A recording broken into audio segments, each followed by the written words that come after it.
What's going on, everyone? As you can see from that first clip, I spent way too much money on the G this past weekend.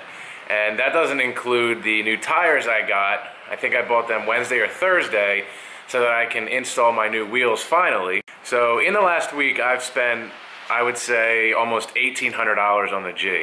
I mean, realistically, it's not horrible for all the things that I got, but I just really wasn't planning to spend that much money at this point in time. As you just recently learned, I'm moving to Florida, so kind of trying to keep my funds in check right now until I get down there and, situate myself and get a house. But, stuff happens, obviously, so had to buy the clutch and flywheel parts so that I can fix the G.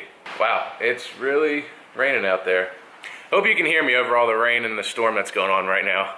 I also want to apologize for kind of going MIA last week after I announced the giveaway winner. I didn't post. I usually post 3 videos a week, and I only posted 1 last week.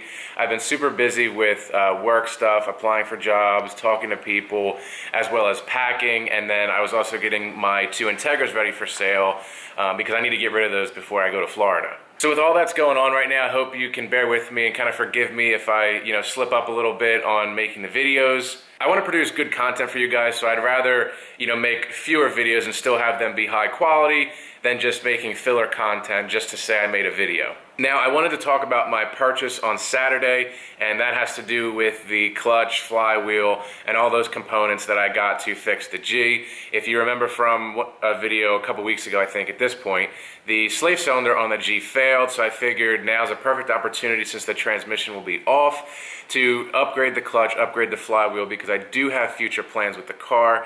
So while the transmission's off now, just go ahead and upgrade everything. I did end up going with a South Bend clutch and flywheel. It's what I have in the Z, and I really like it. It's held up great to abuse on and off the track. So I figured I'd get the same thing and not really change something that works. This clutch is supposed to be equivalent to, I think, a stage 3. It's supposed to hold 475 pound-feet of torque.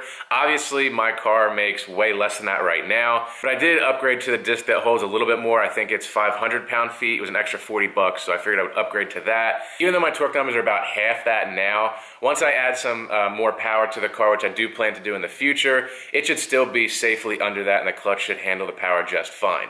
So in terms of the flywheel, the Z has the billet South Bend flywheel, and I wanted to get the same thing for the G, but I was kind of, it was kind of unfortunate to learn that to add the billet flywheel to that package was an extra $200.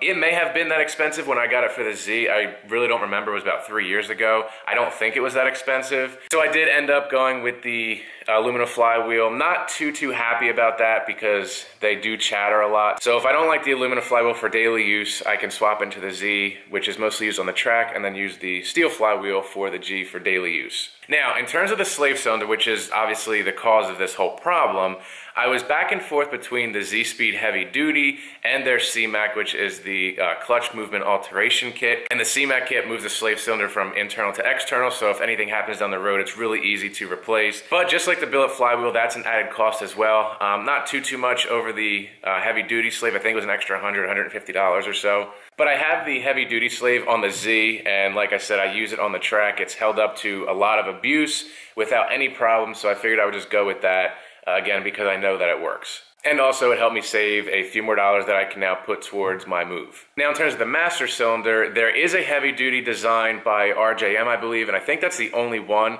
It's a little bit of a different design from the Z. I have the Willwood master cylinder in the Z. And again, for cost purposes, I didn't want to spend the extra on the RJM right now, so I just got an OEM replacement. So down the road, if it does end up failing due to the stronger pressure plate, then I'll go ahead and get the RJM, but for now, I'm going to go with the stock OEM replacement, and hopefully that works for a while. So by cutting some costs where I could and still getting quality parts, I was able to save about 500 bucks. And like I said, I'm going to use that and put that towards the move. I'm not really sure if I'm going to be driving my Infiniti down or if I'm going to get it shipped down. So from what I've researched, the shipping rate is about $400 to $500 for that. So if that's what I end up doing, then the money saved on this, I can use it to pay to get the car down there. So that was ordered Saturday. That should be here within the next couple days. Hopefully I can jack up the car this weekend, get that taken care of. While the Z is fun to drive, obviously, it gets kind of annoying for daily use. It's very rough riding, it's loud, so I'm definitely excited to get back in the G, and I appreciate it even more now that I have to drive the Z every day. So even though I spent a whole lot of money this last week, I'm really excited to get these new parts, and obviously they're upgraded parts as well, so should be able to handle some extra power pretty good, and then it'll be interesting to see if my times improve at the drag strip with the lighter flywheel and the upgraded slave cylinder so that I don't have to granny shift all the time. So thank you very much for your input on the parts that I should get to replace my stock clutch, flywheel, and slave. Really appreciate it. Let me know what you think about my purchase. You can drop a comment down below. Tell me if you agree, disagree, and why. And if you're excited for this install, please give a nice big thumbs up to this video. I think for the install, I may make it into 2 videos because I think it'd be kind of just one long video if I included everything at once. So I may kind of make a disassembly video and then a reassembly video, so that's a little bit easier to watch. So stay tuned for that, as well as me getting these new wheels and tires on the G. Can't wait. And again, I do apologize for the lack of videos last week. I'm gonna try really hard to stay on that schedule.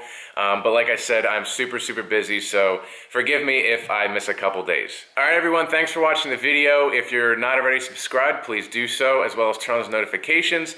And as always, thanks to everyone for their continued support. I really appreciate it. So I hope everyone has a great day, and I will see you soon with some great installs and some new parts.